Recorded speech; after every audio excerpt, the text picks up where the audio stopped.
Hola, mi nombre es Abril Ordaz y el día de hoy voy a hablar sobre la carrera que actualmente estoy estudiando y el código de ética que lo rige, que en este caso yo me encuentro estudiando la carrera de Derecho y existe el código de ética del abogado. Este código de ética existe más que nada porque los abogados representan a sus clientes cuando estos se presentan en algún estado de vulnerabilidad o que necesitan ayuda, y el trabajo del abogado siempre es velar por todos sus derechos y también siempre viendo lo mejor para ellos y para el bien común. Todo esto siempre debe de ser cumpliendo con la ley, que esto es donde entra ya lo que viene siendo el código de ética del abogado, donde están supuestos a cumplir con derechos y obligaciones para cumplir éticamente con todo esto, y que al menos en nuestra carrera, que es derecho, y ya haciéndolo como profesión, a veces puede llegar a haber muchos problemas que son por temas no éticos. Entonces también por esto mismo se creó este código hace mucho tiempo atrás.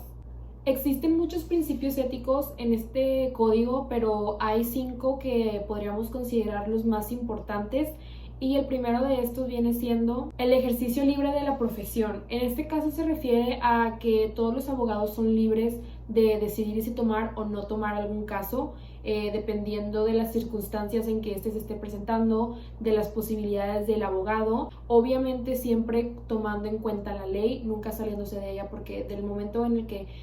se empieza a incumplir con esta ley, ya se está teniendo una actividad no ética. Entonces siempre tiene que ser cumpliendo bajo este principio. El segundo principio es mantener el secreto profesional. Este principio más que nada se basa en el hecho de que al momento en el que un abogado empieza a trabajar con su cliente, esto debe ser con completa privacidad para que el cliente no sufra de algún daño, que no haya ningún problema o mucho menos algo que no sea ético, y también pues que más adelante no se pueden tomar casos que involucren a clientes anteriores. Entonces esto es más que nada lo que se refiere a este principio. Otro principio importante que podríamos calificar como el número 3 es informar al cliente. En este caso se refiere a informar sobre los honorarios que este debe de cubrir,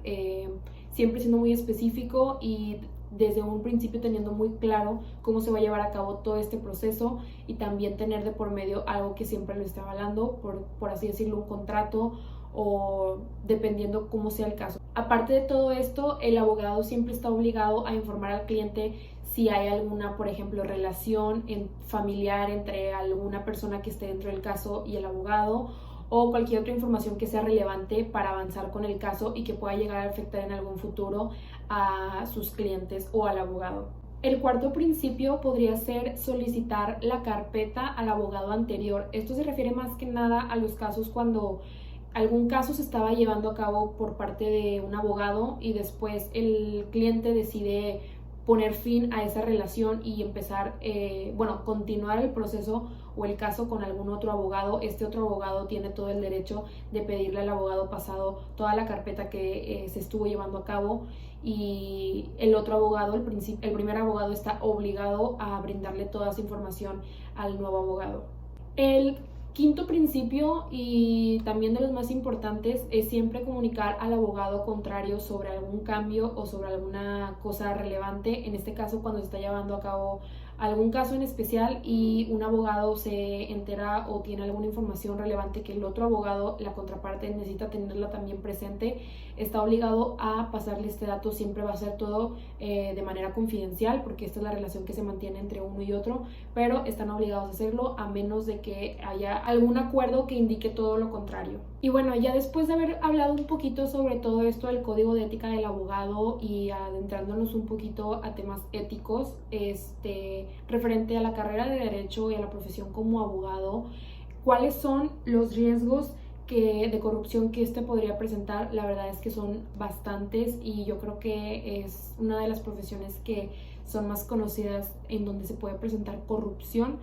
porque no siempre se sigue la ley, y al momento en que los abogados tienen esa conexión con algunas otras personas importantes, todo lo relacionado al seguimiento de alguna ley, de algún caso o lo que sea, pues a veces pueden haber ahí conflictos de relaciones, de si se lleva a cabo tal cosa o tal medida cuando debe de haber sido esta otra. Entonces podemos decir que sí hay muchos riesgos, hay mucha corrupción dentro de aquí y la vemos a diario. Lamentablemente existe mucha corrupción con los abogados y entre abogados, más que nada cuando ellos están desesperados o simplemente quieren ganar algún caso, en donde tienden, por ejemplo, a presentar algún documento falso, a dar falsos testimonios, entre otras cosas, para que ellos puedan obtener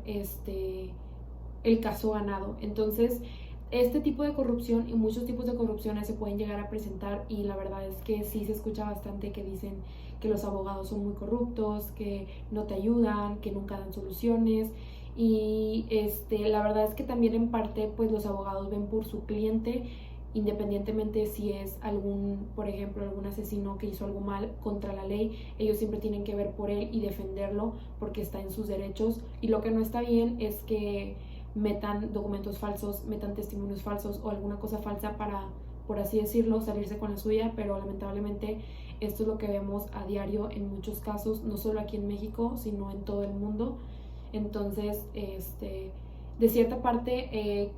qué bueno que exista este código específicamente para esta profesión, pero lamentablemente no siempre se sigue como tal. ¿Qué vulnerabilidades humanas alcanza? La verdad es que alcanza bastantes, más que nada porque siempre que va a haber algún abogado dentro de un caso, siempre van a haber vidas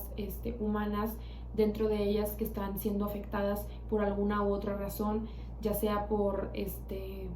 algún caso penal, algún caso familiar, algún caso económico. Dependiendo de cuál sea la rama, siempre va a haber alguna afectación, aunque sea por una parte o por ambas partes, y es por esto que se está llevando a cabo un proceso judicial en donde ya entra un abogado. Y como les estaba mencionando justo hace unos momentos, pues lamentablemente siempre se presentan algunas corrupciones para ganar de un lado o ganar del otro, y esto termina afectando a muchas personas todos los días. El código de ética tiene muchos puntos fuertes y también puede llegar a tener puntos débiles, no sé si tanto en el sentido del contenido, pero más que nada en el sentido de ejercerlo, porque como hemos visto y como lo platiqué justo hace ratito, sí tienen buenos puntos, tienen muy especificado lo que está bien y lo que está mal, y creo que eso la gente lo sabe desde un inicio, independientemente si se lee o no se lee este código de ética. Yo creo que esto es más como para entrar en razón del mismo y que los abogados lo tomen en cuenta, pero pues no siempre se sigue al pie de la letra. Entonces yo creo que esa sería una de las desventajas o de los puntos débiles que podría llegar a tener. Yo creo que algo bueno que sí hay que considerar dentro de este código de ética es que se mantiene en constante actualización, y conforme va pasando el tiempo y van pasando los años, se han hecho reformas dentro de esos artículos que se han organizado de mejor manera para que se entienda de una mejor forma por parte de los abogados, que no haya como lagunas dentro de ahí que queden como sin entender o sin resolverse, y claro que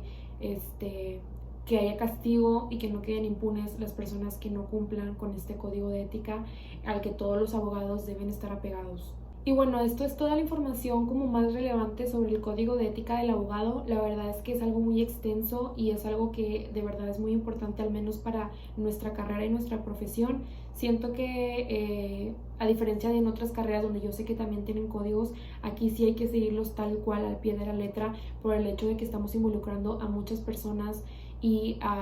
estamos de la mano con muchas leyes, y que nuestro trabajo es cuidar que los derechos y las obligaciones de las personas se cumplan. Y bueno, eso es todo por ahorita.